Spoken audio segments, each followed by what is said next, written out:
அனைவருக்கும் வணக்கம். கன்னிராசிக்காரர்களுக்கு 2025ஆம் ஆண்டில் தாமாக நடக்கக்கூடிய நல்லவையாக எவையெல்லாம் அமைய போகிறது என்பதை ஆராய்ந்து பார்க்கும்போது ஜனவரி 1ஆம் தேதி முதல் டிசம்பர் 31ஆம் தேதி வரை கிரகநிலைகளின் அமைப்பை ஆராய்ந்து பார்க்கும்போது நவ கிரகங்கள் என்று சொல்லக்கூடிய 9 கிரகநிலைகளிலும் மாற்றத்தை சந்திக்கக்கூடிய ஒரு ஆண்டாக இந்த 2025 அமைய போகிறதுங்க. அப்படி சந்திக்கக்கூடிய மாற்றம் என்பது சில கிரகநிலைகள் நல்ல பலனை கொடுக்கக்கூடிய அமைப்பிலும் சில கிரகநிலைகள் சற்று சாதகமற்ற அமைப்பிற்கும் செல்லுகின்றன. சில முரண்பாடான பலன்கள் இருந்தாலும் கூட இந்த தருணத்தில் தசாபுத்திகள் சாதகமாக இருப்பின் நீங்கள் எதிர்பார்ப்பதை காட்டிலும் தாமாகவே பல நல்ல வாய்ப்புகள் நிறைவாக சந்திப்பதற்கான யோகம் நிச்சயமாக இந்த 2025 உண்டு. ஆனால் சனி போன்ற கிரகநிலைகள் சற்று சாதகமற்ற அமைப்பிற்கு செல்வதால் அலட்சியம் வேண்டாம். அவசியமாக கண்ணும் கருத்துமாக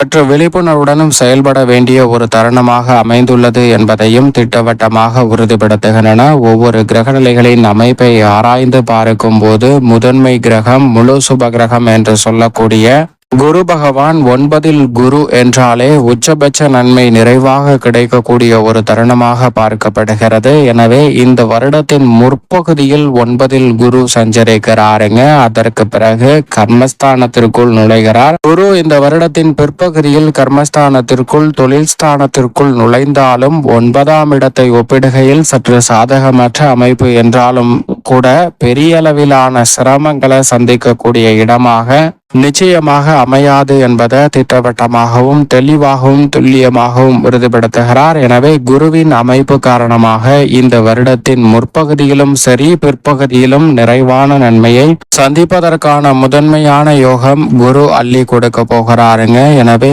குடும்ப வருமானம் உயரும். குடும்பத்தில் நினைத்ததை காட்டிலும் அனுகூலமாக பல நல்ல வாய்ப்புகள் தாமாக நடைபெறுவதற்கான யோகம் உண்டு. இந்த வருடத்தில் உங்களுடைய மனதில் எந்த விதமான திட்டமாக இருந்தாலும் அவை தாமாக நடைபெறுவதற்கான சூழல் நிறைவாக உண்டு. உதாரணமாக திருமணம் செய்ய வேண்டும் என்ற எண்ணமாக இருக்கலாம், அல்லது புதிய தொழில் துவங்க வேண்டும் என்ற எண்ணமாக இருக்கலாம், புதிய நிரந்தர வருவாயை உருவாக்க வேண்டும் என்ற எண்ணமாகவும் கூட இருக்கலாம். அதோடு மட்டுமல்லாது பல்வேறு வகையான புதிய வாய்ப்புகளை கூடிய எண்ணம் எதுவாக இருந்தாலும் அவை உங்களுக்கு இந்த வருடத்தில் நிச்சயம் நிறைவாக தாமாக உங்களை தேடி வருவதற்கான யோகம் உண்டு என்பதை 9ஆம் இடத்திலும் கர்மஸ்தானத்திலும் சஞ்சரிக்கக்கூடிய குரு நிச்சயமாக உறுதிப்படுத்தி கொடுக்க போகிறாருங்க. குரு பகவானுடைய சஞ்சார அமைப்பின் காரணமாக உடல்நலம் ரீதியாக சந்திக்கக்கூடிய ஆரோக்கிய தொல்லைகளும் முற்றிலுமாக கட்டுக்குள் வரும். உடல்நல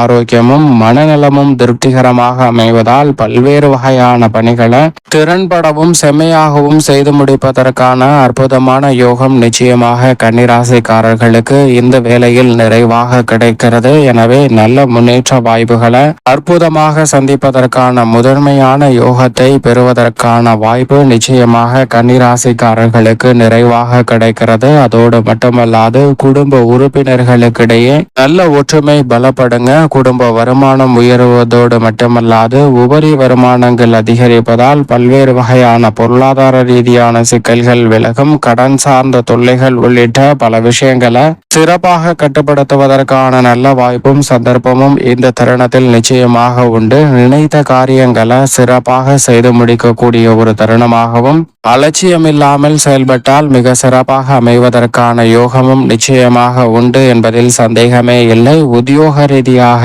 சனி பகவான் திருக்கணிதத்தின்படி கண்டச்சனியாக இந்த வருடத்தில் மார்ச் மாதத்திற்கு பிறகு நுழைகிறாருங்க. ஆனால் வாக்கிய பஞ்சாகமத்தின்படி 2026 மார்ச்சில் இருந்துதான் நுழைகிறார். எனவே 6ஆம் இடத்திற்குரிய நல்ல பலன்கள் இந்த வருடம் முழுவதுமே நிறைவாக பெறுவதற்கான நல்ல சந்தர்ப்பம் உண்டுங்க. திருக்கணிதத்தின்படி சப்தமஸ்தானத்திற்குள் சனி நுழைந்தாலும் பெரிய அளவில் பாதிப்பு இல்லை. எனவே கண்டச்சனி என்று எண்ணி குழப்பமடைய வேண்டாங்க. அனைத்து விதமான வாய்ப்புகளும் நிறைவாகவும் நல்ல முன்னேற்றத்தை பெறக்கூடிய வகையிலும் நிச்சயமாக உருவாக்கி கொடுக்கும். எனவே உத்தியோக ரீதியாக உற்சாகமும் ஆர்வமும் அதிகரிக்குங்க. உண்மையாக உழைத்த உங்களுக்கு நல்ல வாய்ப்புகள் நிறைவாக கிடைப்பதற்கான யோகம் உத்தியோகத்தில் உண்டு. அங்கீகாரம் கிடைக்கக்கூடிய வகையில் உங்களுடைய செயல்பாடுகள் மிகவும் திருப்திகரமாக அமைவதற்கான யோகம் உண்டுங்க. புதிய முயற்சியில் ஈடுபடக்கூடிய கன்னிராசிக்காரர்களுக்கு நிரந்தர வேலை வாய்ப்பிற்கான நல்ல யோகமும் இந்த தருணத்தில் நிச்சயமாக உண்டு. திட்டமிடுவதை காட்டிலும் மிக சிறப்பான முன்னேற்றத்தை இந்த தருணத்தில் நிறைவாக சந்திப்பதற்கான முதன்மையான யோகம் கிடைக்கிறது. தொழில்துறை, வியாபார துறையில் சனி சப்தமஸ்தானத்திற்குள் நுழைந்தாலும் ரூணரோக சத்ருஸ்தானம் ஆகிய யோகஸ்தானத்திற்குள் முழுமையாக திருக்கணிதத்தின்படியும் வாக்கிய பஞ்சாகமத்தின்படியும் ராகு நுழைகிறாருங்க. ராகு 6ஆம் இடத்திற்கு வருவது அமோகமான வளர்ச்சிக்கு அடித்தளமிடக்கூடிய ஒரு அமைப்பாக நிச்சயமாக பார்க்கப்படுகிறது. அதோடு மட்டுமல்லாது ஜென்மராசியை விட்டு கேது விலகுகிறாருங்க. கேது விரயஸ்தானத்திற்குள் நுழைந்தாலும் சுப விரயங்கள் அதிகரிப்பதற்கான யோகம் நிறைவாக கிடைக்கிறது. எனவே ஜென்ம கேதுவால் ஏற்பட்ட பாதிப்புகள் விலகுவதற்கான முதன்மையான யோகமும் உண்டு. எனவேதான் இந்த வருடம் என்பது தொழில்துறை, வியாபார துறையில் மற்றவர்களிடம் பணியாற்றிய சூழ்நிலையில் மாற்றம் ஏற்பட்டு சுயதொழில் துவங்குவதற்கான நல்ல யோகம் உண்டுங்க.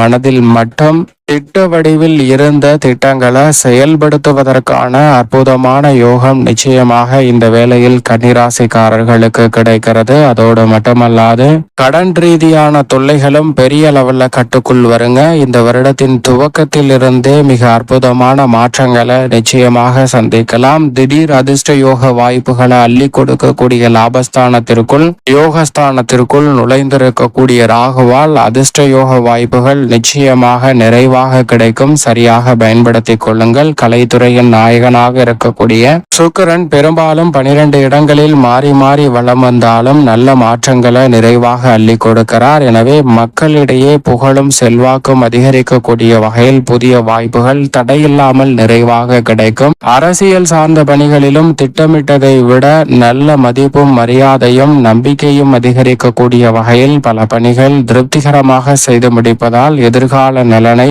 சிறப்பாக மாற்றிக்கொள்வதற்கான அற்புதமான யோகம் நிறைந்த ஒரு ஆண்டாக நிச்சயமாக 2025 அரசியல் சார்ந்த பணிகளில் அமைய போகிறது. அதோடு மட்டுமல்லாது மிக வலுவாக வித்யாகாரகர் என்று சொல்லக்கூடிய ராசியின் அதிபதியும் ராஜ யோகாதிபதியுமாக இருக்கக்கூடிய புதன் 12 இடங்களில் மாறி சஞ்சரித்தாலும் பெரும்பாலும் சாதகமாக வலம் வருவதால் கல்வியில் நல்ல முன்னேற்றம் உண்டு. உணர்ச்சி வசப்படாமல் கல்வி சூழ்நிலையை சாதகமாக மாற்றிக்கொள்வதற்கான முதன்மையான யோகம் வலுவாக கிடைக்கிறது. செவ்வாயை பொறுத்த வரைக்கும் இந்த வருடத்தின் துவக்கத்தில் லாபஸ்தானத்திலும் அதற்கு பிறகு விரயம், ஜென்மம் 2, 3, 4, 5 என பல இடங்களில் வலம் வர போகிறாருங்க.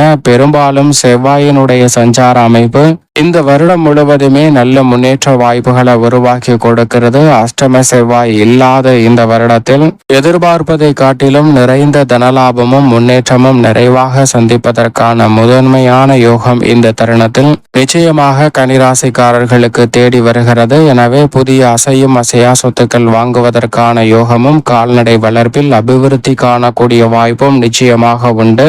பிதுர்காரகன் என்று சொல்லக்கூடிய ராசிக்கு அதிநட்பு கிரகமாக இருக்கக்கூடிய சூரியன் 12 இடங்களிலும் வலம் வர போகிறார். பெரும்பாலும் அவரிடமிருந்து நல்ல வாய்ப்புகள் நிறைவாக கிடைக்கும். மாதுர்காரகன் என்று சொல்லக்கூடிய சந்திரன் 12 இடங்களிலும் 12 முறை அல்லது 13 முறை வலம் வர போகிறாருங்க. எனவே சில நேரங்கள்ல நல்ல வாய்ப்புகள் கிடைத்தும் அதை தவற விட்டு விட்டோம் என்று எண்ணி வருத்தப்பட வேண்டிய அவசியமில்லை. அதை தவறவிட்டாலும் மீண்டும் நல்ல வாய்ப்பு நிறைவாக கிடைப்பதற்கான சந்தர்ப்பம் நிச்சயமாக உங்களை தேடி வரும். சரியாக பயன்படுத்திக் கொள்ளுங்கள். மேலும் இந்த 2025 கன்னிராசிக்காரர்கள் மிக சிறப்பானதாக மாற்றிக்கொள்வதற்கு நிச்சயமாக உங்களுடைய இஷ்ட தெய்வ ஆலயம் சென்று வாரத்தில் ஏதேனும் ஒரு நாள் விரதம் இருந்து தீபம் ஏற்றி வழிபாடு செய்யுங்கள். நிச்சயமாக மிக பெரிய அளவிலான நல்ல வாய்ப்புகள் உங்களை தேடி வருவதற்கான முதன்மையான யோகம் மற்ற ராசிக்காரர்களை விட சற்று கூடுதலாக நிச்சயம் கன்னிராசிக்காரர்களுக்கு அமையும் என்பதில் சந்தேகமே இல்லை.